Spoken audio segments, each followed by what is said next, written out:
안녕하십니까. 9월 14일 수요일 새벽 말씀을 올려드리겠습니다. 성경 말씀은 누가복음 8장 26절에서 29절까지입니다.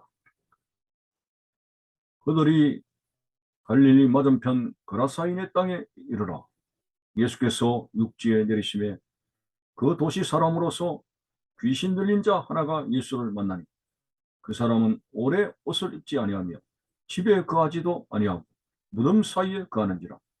예수를 보고 부르짖으며 그 앞에 엎드려 큰 소리로 불러 이르되 지극히 높으신 하나님의 아들 예수여, 당신이 나와 무슨 상관이 있나이까?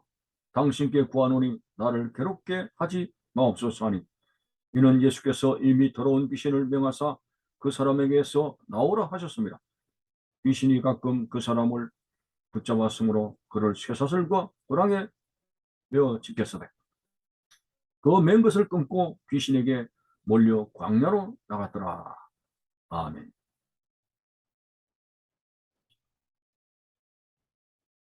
예수님께서 그라사 기내 땅에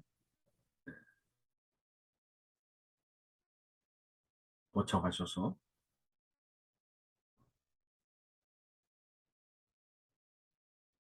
예수님께서 그 도시 사람으로서 귀신 들린 사람 한 사람을 만나게 되는 그런 상황입니다.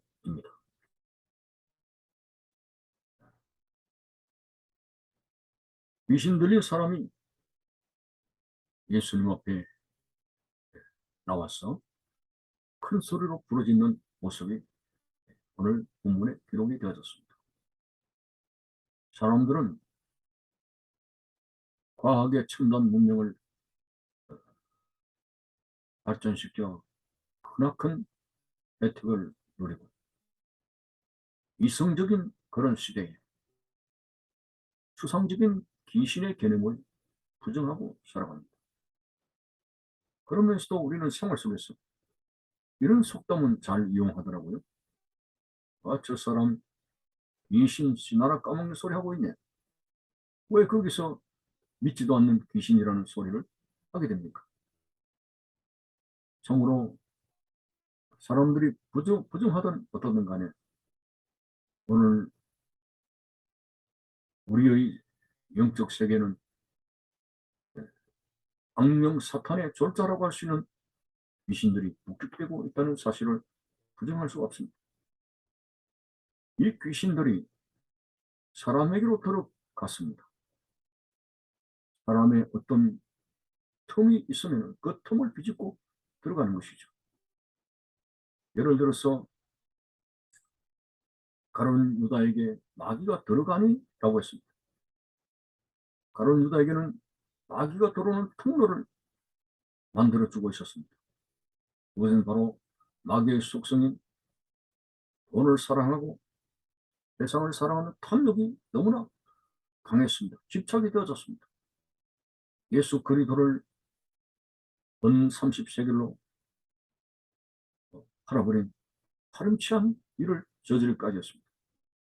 이렇게 마귀의 속성인 탐욕이라고 하는 통로를 통해서 마귀가 들어가듯이 오늘 이 귀신들을 우리 인간에게 귀신들이 드나 될 수 있는 그런 귀신적인 악한 마귀의 속성이 있다면 귀신 들리게 되는 것이죠. 정욕에 사로잡히게 되고 교만에 사로잡히게 되고 여러 가지 거짓말에 사로잡히게 되고 이런 것들이 다 사탄의 속성입니다. 이런 사탄의 속성은 사탄이 들어오는 통로가 된다고 하는 것입니다. 그래서 우리는 교만 마귀에 사로잡혔다. 정욕 마귀에 사로잡혔다. 이런 정체성에 대해서 말을 하고 있지 않습니까? 오늘 어쨌든 이 그라사인의 귀신 들린 사람, 이 사람이 예수님을 만나게 됐을 때 그 속에 들어있는 귀신이 예수님을 만나서 큰 소리로 부르짖습니다. 오늘 본문에 보니까 하나님의 아들 예수여라고 먼저 부르짖는 모습이 나옵니다. 28절에 보니까 예수를 보고 부르짖으며 그 앞에 엎드려 큰 소리로 불러 이르되 지극히 높으신 하나님의 아들 예수여 라고 부르짖었습니다. 놀랍게도 이 귀신들은 예수님이 하나님의 아들이신 것을 알아봤습니다. 참 유대인들과 종교 지도자들, 바리새인, 율법사들, 이들은 성경을 오랫도록 가르치고 율법에 능통한 사람들이지만 영성은 완전히 속임이었습니다. 하나님의 아들 예수님을 두고서도 예수님을 그리스도로 믿지 못하고 하나님의 아들로 믿지 못하고 계속적으로 갑론을박하며 예수를 죽이려고 혈안에 되었던 종교 지도자들의 영성은 어디 갔습니까? 귀신들보다 못한 그런 지도자들 아니겠습니까? 귀신은 예수님을 알아보았습니다.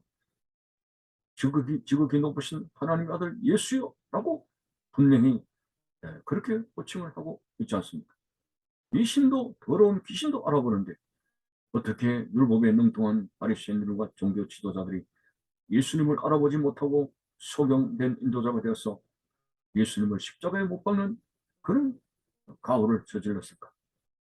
오늘 이 땅에도 이렇게 영적으로 소경된 사람 많습니다. 그저 예수 그리스도는 훌륭한 도덕가요, 훌륭한 윤리적인 인물이고 인류의 스승이 되시는 분이다. 인간으로서의 극찬을 합니다만 4대 승자 중에 한 사람이다. 여러 가지 어떤 높은 위치에 올려놓습니다만 예수님은 그 정도의 분이 아닙니다. 천한 만물이 생기기 전에 똑똑하다던 모든 인간들을 창조하신 바로 창조주 하나님이십니다. 하나님의 아들이 되십니다. 바로 귀신들은 지극히 높으신 하나님의 아들 예수여라고 말하지 않았습니다. 예수님에 대해서 그렇게 도덕가로 윤리가로 알고 있는 그 정도의 정체성을 깨닫고서 구원받지 못합니다. 베드로의 고백대로 주는 그리스도시요 살아계신 하나님의 아들입니다. 이 같은 분명히 신앙의 눈을 뜨게 되고 예수님의 정체성을 알게 되고 바로 고백하는 신앙 속에서 우리는 구원받는 믿음이 나오게 되는 것입니다. 자, 그래서 하나님의 아들 예수여라고 고백을 하고 있는 귀신들. 두 번째는 뭐라고 큰 소리로 부르짖는 거 하니까 하나님의 아들 예수여 당신이 나와 무슨 상관이 있나이까? 당신께 구하노니 나를 괴롭게 하지 마옵소서. 자, 여기서 이 사람은 귀신에게 점령이 돼가지고 자기라고 하는 인간의 존엄한 존재가 파괴되고 없습니다. 귀신들이 가리켜서 그 점령당한 사람은 없어지고 그 몸을 자기 것이라고 고백하는 모습이 나옵니다. 나를 괴롭게 하지 마옵소서. 귀신 들린 사람의 몸이 자기 것이 돼가지고 사람은 온데간데 없고 귀신이 그냥 자기가 되어버렸습니다. 자, 어쨌든 나를 괴롭게 하지 마옵소서. 이렇게 고백하는 이유가, 애원하는 이유가 무엇이겠습니까? 예수님은 벌써 더러운 귀신아 그 사람에서 나오라고 명령하셨기 때문입니다. 예수님은 죄인은 용서하지만 그 죄인이 짓는 죄는 용서 없습니다. 죄는 사탄의 속성입니다. 사탄에게는 어떤 동정과 어떤 사랑도 없습니다. 완전히 멸망시키기 위해서 예수님은 이 땅에 오신 것입니다. 이것을 알아챈 귀신들이 벌벌 떨면서 우리를 괴롭게 하지 마옵소서. 내쫓지 말라고 하는 것이죠. 이 귀신, 이 사람의 몸에 계속 있겠다는 것이죠. 그러나 다시 한번 말씀드리지만 예수님은 죄인들을 사랑합니다. 죄인들을 사랑합니다. 상한 갈대를 긋지 않고 꺼져가는 심지를 끄지 아니하시는 바로 주님의 사랑으로 죄인들을 사랑합니다. 그러나 그 죄인들이 짓는 죄는 값을 치릅니다. 그 죄악의 근본 뿌리가 되는 사탄을 멸하기 위해서 이 땅에 오신 겁니다. 귀신에게는 용서가 없습니다. 귀신에게는 동정이 없습니다. 완전히 멸하시기 위해서 오신 겁니다. 그리고 인간이 짓고 있는 그 죄값을 주님이 십자가에서 대신 치르시는 것을 대속의 죽음이라고 하지 않습니까?